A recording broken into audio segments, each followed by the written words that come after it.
ఈరోజు day 2. Job లేకుండా నా లైఫ్ ఎలా స్టార్ట్ అయింది.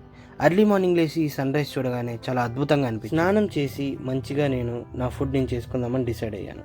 అన్నం, పప్పు, అప్పడాలు, మా సీతయ్య ఇంట్లో నుంచి తెచ్చిన నెయ్యి ప్లేట్లో పెట్టుకొని అన్నం, పప్పు పైన ఫుల్గా నెయ్యి వేసేసి తిన్నాను. మా సీత ఏమంటాడంటే ప్లేట్లకు ఫస్ట్ రైస్ పెట్టకూడదంట. సో నెక్స్ట్ టైం నుంచి అదే ట్రై చేద్దాం. మంచిగా మూవీ పెట్టుకొని ఏ పింక్స్ లేకుండా హ్యాపీగా మీల్ని ఎంజాయ్ చేసి నైట్కి వచ్చేసరికి మా ఫ్రెండ్స్ సాయికి ఒగ్గాని చేద్దామని డిసైడ్ అయ్యా. ఒగ్గాని అనేది మా రాయలసీమలోకి ఒక మంచి ఎమోషన్.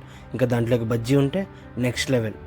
కళాయిలోకి రొంత పోపు వేసేసి ఆనియన్స్, టమోటాలు, పచ్చిమిరపకాయలు అన్నీ వేసి కొద్దిగా ఉప్పు, పసుపు వేసేసి అంతా ఇలా దగ్గరకు వచ్చేంత వరకు వెయిట్ చేసి ఇంకా బొరుగుల్లోకి ఇది వేసుకొని కలుపుకోవడమే.